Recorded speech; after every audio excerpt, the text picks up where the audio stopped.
आखिर परशुराम जी ने अपनी माता का सिर क्यों काटा? एक बार परशुराम जी की माता रेणुका नदी से जल भरने के लिए गई। वहाँ पर उन्होंने राजा चित्ररथ को अन्य अप्सराओं के साथ स्नान करते हुए देखा। अप्सराओं को देखकर माता रेणुका का मन भी प्रफुल्लित हो गया और इस दृश्य को देखने के कारण उन्हें जल ले जाने में देरी हो गई। जब माता आश्रम लौटी तो ऋषि जमदग्नि ने संपूर्ण बात का पता लगा लिया। उन्हें ये सब देखकर इतना क्रोध आया कि उन्होंने अपने 5 पुत्रों को अपनी माता रेणुका का वध करने का आदेश दिया, जिस पर परशुराम के बड़े भाइयों ने अपनी माता का वध करने के लिए मना कर दिया। तब ऋषि जमदग्नि ने 4 पुत्रों को श्राप देकर 4 भाइयों को मूर्ति बना दिया। फिर उन्होंने परशुराम को अपनी माता का वध करने का आदेश दिया। आदेश मिलते ही परशुराम जी ने अपनी माता का सिर धड़ से अलग कर दिया, जिसे देखकर ऋषि जमदग्नि बहुत प्रसन्न हुए और उन्होंने परशुराम जी को वर मांगने को कहा, जिस पर परशुराम जी ने अपनी माता को पुनः जीवित करने तथा 4 भाइयों को श्राप से मुक्त करने का वर मांग लिया। जिसके बाद ऋषि जमदग्नि माता रेणुका और 4 पुत्रों को श्राप मुक्त कर देते हैं। कमेंट में हर हर महादेव जरूर लिखें।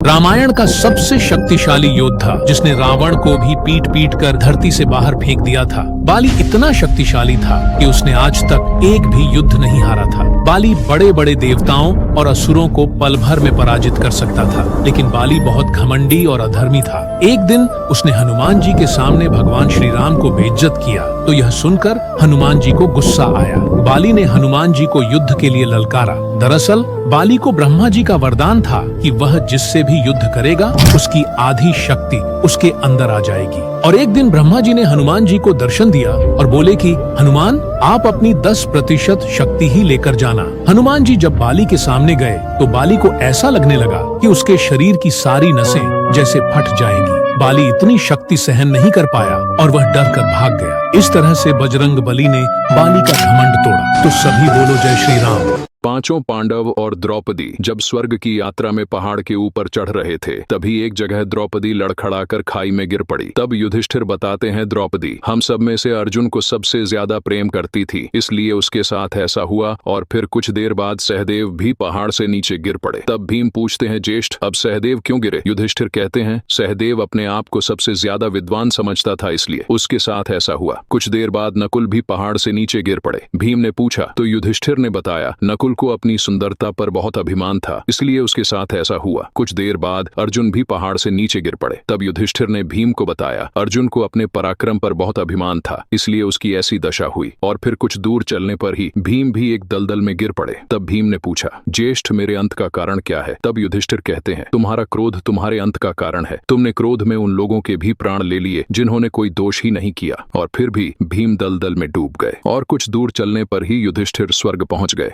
जब किंदम ऋषि घनघोर तपस्या में लीन थे, तभी उनकी पत्नी गोपालिका को काम वासना जाग जाती है और किंदम ऋषि को अपने साथ रमण करने के लिए कहती है। लेकिन किंदम ऋषि क्रोधित हो जाते हैं और कहते हैं, मैं ऐसा नहीं कर सकता, मैं सन्यासी हूँ। तब गोपालिका बोली, अगर आप ऐसा नहीं कर सकते तो मुझसे शादी क्यों किया? ऋषि कहते हैं कि वो मेरी मजबूरी थी। तब गोपालिका प्राण त्यागने लगती है। तब ऋषि कहते हैं, ठीक है, हम हिरणी बन के संभोग कर लेते हैं। उसी वक्त राजा पांडु शिकार के लिए वन में आए हुए थे, जहां हिरण का वही जोड़ा संभोग कर रहा था। राजा पांडु ने उस प्रेमी जोड़े पर अपना बाण चला दिया, लेकिन असल में वे हिरण और हिरणी कोई और नहीं, ऋषि किंदम और उनकी पत्नी गोपालिका थी। अपने पति को मरते हुए देखकर गोपालिका शिव का नाम जपते जपते अपना प्राण त्याग देती है। पांडु की इस हरकत से क्रोधित होकर ऋषि किंदम ने उन्हें श्राप दिया कि जब भी वो किसी औरत के नजदीक जाएंगे, उसका स्पर्श करेंगे तो उसी समय उनकी मृत्यु हो जाएगी। राजा पांडु एक बार अपनी पत्नी माद्री के साथ संभोग कर रहे